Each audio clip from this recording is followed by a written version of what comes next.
Calendar বলছে এটা ফাগুন মাস, বসন্ত জাগ্রত দ্বারে, কিন্তু বাস্তবে সেই ফাগুনের আগুনেই কার্যত গলদঘর্ম পরিস্থিতি গোটা বাংলায়। তীব্র দহন জ্বালায় জ্বলছে দক্ষিণবঙ্গের একাধিক জেলা। আগামী 2-3 দিন বাঁকুড়া, বীরভূম, পশ্চিম মেদিনীপুর, পশ্চিম বর্ধমান, ঝাড়গ্রাম, পুরুলিয়ার মতো জেলায় তাপপ্রবাহের পূর্বাভাস জানিয়ে দিল আলিপুর আবহাওয়া দপ্তর।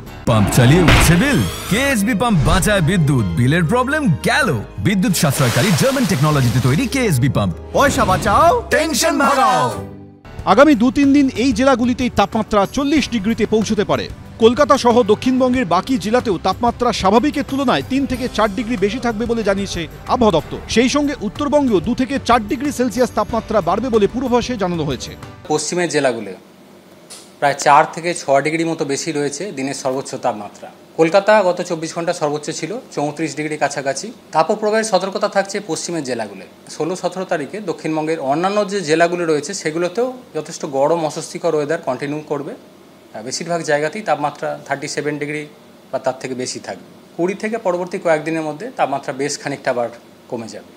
তাপমাত্রা যেটা কমার কথা বলা হলো, মেনলি বিক্ষিপ্তভাবে বজ্রবিদ্যুৎ সহ বৃষ্টিপাতের সম্ভাবনা থাকছে দক্ষিণবঙ্গের জেলাগুলিতে। ফলে তাপমাত্রা 20-21 তারিখ বা পরবর্তী কয়েকদিনে বেশ খানিকটা কমে যাবে।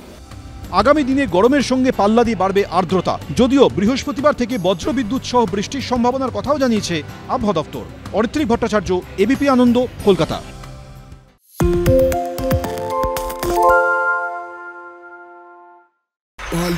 তাই নাকি? রাত্রি বাংলা গুজব চায় না, বাংলা খবর চায়। বাংলা খবর, বাংলার খবর। শুনতে পাচ্ছি না, বল না। আরে 10 টাকাটা ব্যাপার নয়, আজকে 40 টাকা দিচ্ছি, কারণ 40 টাকা। বাংলা গলাবাজি চায় না, বাংলা খবর চায়। বাংলা খবর, বাংলার খবর।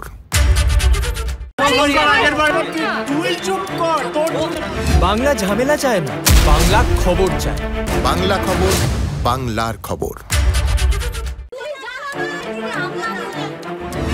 বাংলা চেঁচামেচি চায় না, বাংলা খবর চায়। বাংলা খবর, বাংলার খবর। আরে চাটা দে। এই আমার একটা চা দেন। কি হলো আমারটা? বাংলা পক্ষপাত চায় না, বাংলা খবর চায়। বাংলা খবর, বাংলার খবর। সত্য অন্তহীন, সত্যের খোঁজও তাই, সত্য সন্ধানে তাই আমরা অক্লান্ত, অকুতভয়। এবিপি আনন্দ নতুন ভাবনার প্রতীক, যা মনে মুক্ত, তথ্যে যুক্ত এবং যাবতীয় সীমানার বাঁধন থেকে মুক্ত।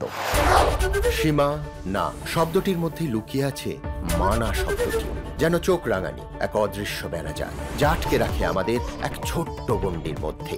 একমাত্র সঠিক খবরই গড়ে তুলবে এক মুক্ত সমাজ। সেই জগৎ গড়ার লক্ষ্যে কোনো সীমানার ঠুকুটি আমরা মানব না। এবিপি আনন্দ এগিয়ে থাকে, এগিয়ে রাখে।